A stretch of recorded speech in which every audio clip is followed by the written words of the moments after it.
Hey guys, in this video, I'm going to be reviewing the New Balance 574 in the core gray and white colorway. So this is the classic gray colorway on one of the most essential New Balance shoes, the 574. The 574 has been out for a long time and has pretty much always been for sale from New Balance, which I think is pretty cool. And even in the year 2023, this is still a budget-friendly model, retailing for around $85 in the core colorway, meaning that it is a great budget option that's still quality and comfortable. And as of a few years ago, the core 574 colorways are made out of recycled materials. According to the hang tag on the new 574 core colorways, the upper is made out of 50% or more recycled content, and the suede utilized in the colorways are made through responsible manufacturing. And for the sole, at least one material in the midsole or outsole contains a minimum of 3% bio-based or 5% recycled content. So that's a cool little thing to know about the newer core colorways for the 574. As usual, I'll be doing a full overview of the shoe as well as an on-feet look,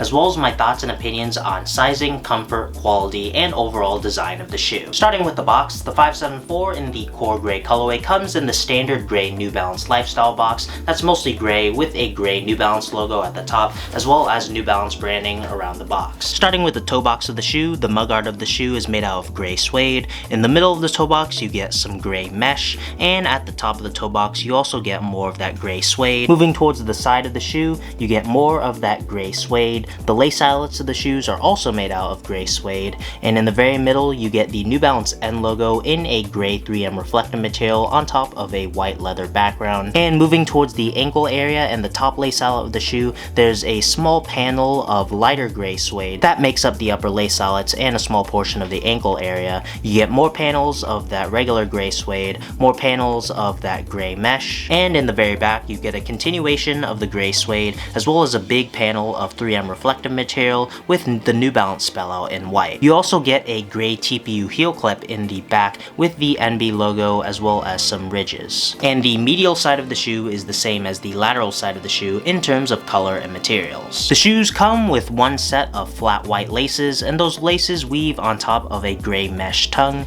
and at the top of the tongue you get a white fabric tag with New Balance classic branding and 574 branding embroidered on in gray, and the ankle area of the shoe are lined in a light gray textile material. The back of the tongue is made out of polyester and has machine washing instructions embroidered on into the back tag. The insoles appear to be made out of a recycled foam insole in this bright green and speckled color, and the top is topped in a blue textile material with New Balance 574 branding printed on in white. The midsole is made out of white and gray foams, and the 574 features New Balance's signature end cap technology. End cap consists of a stiff polyurethane heel cradle with a soft EVA core to give the user a great combination of softness and firmness on feet. And finally, moving on towards the outsole of the shoe, you get the standard 574 traction pattern in a black recycled rubber. It mostly looks just black, but if you look closely enough, you can see some speckles,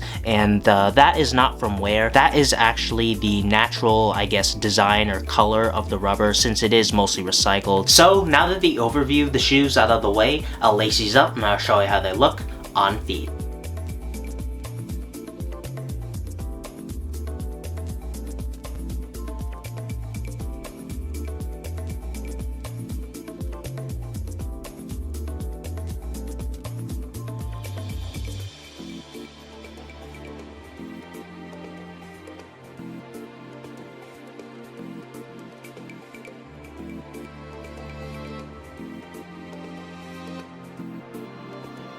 So as for sizing, the New Balance 574 fits true to size. I'm a size 9.5 and I got these in a size 9.5 and they fit me well. But as I always say, if you have the chance to try these on before you buy them, I definitely recommend you do that since everyone's feet are different, and the 574 and the core colorways do come in wider sizing. For my 3-factor comfort rating for the New Balance 574, I give it a 5 out of 10 for softness, a 7 out of 10 for firmness, and a 5 out of 10 for midsole shape and support. The 574 feels like every other retro runner shoe. You get an okay amount of softness. It's more on the firm side, but it's not too overly stiff on your feet. And the midsole shape is pretty average in my opinion. It's relatively flat and isn't as supportive as the newer 990 models as well as newer running shoes. But for a casual lifestyle retro runner model, I'd say the 574 is pretty comfortable for that. For quality, I'd say the 574 in the core gray colorway utilizes quality materials for its price. It's not the most insane suede quality in the world, especially compared to the Made in USA and Made in UK models with their suedes, but for only $85, and you can even find these for cheaper at outlets or discount stores, I'd say you're getting a pretty solidly built shoe, and I had no craftsmanship issues. I think all the materials are pretty good, especially for the price. If you're looking for a classic New Balance shoe in an essential colorway that won't break the bank, the 574 in the core gray colorway is definitely a great choice. So that's gonna do it for this video. Like and subscribe if you enjoyed. Follow me on my socials. Check out the Intelligence site for more New Balance content and guides.